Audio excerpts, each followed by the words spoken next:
Buena tarde tengas. Me llamo Sergio Mercado.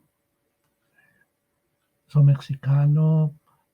Nací el 11 de septiembre de 1958 en la Ciudad de México. Tengo 63 años. Engrandecí en la misma ciudad. Em, Ambeci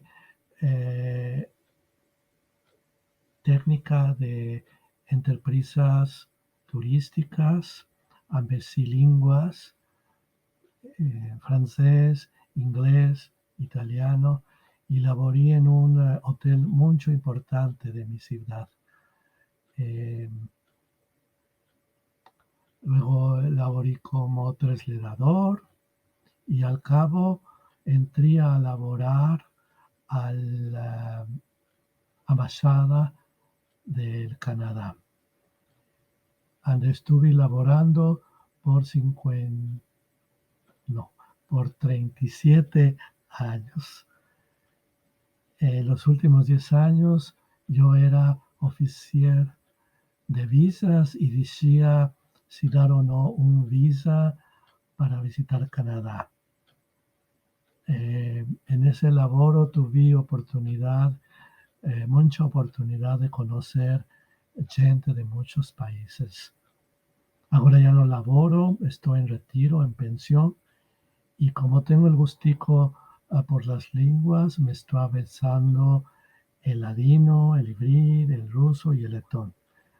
¿De qué estudio el ladino?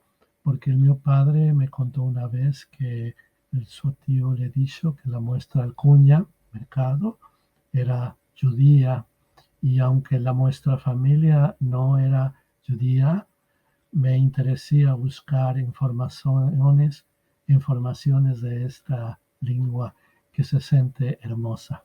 Moro en Ensenada, una ciudad del estado mexicano de Baja California, que topa con el estado americano de California.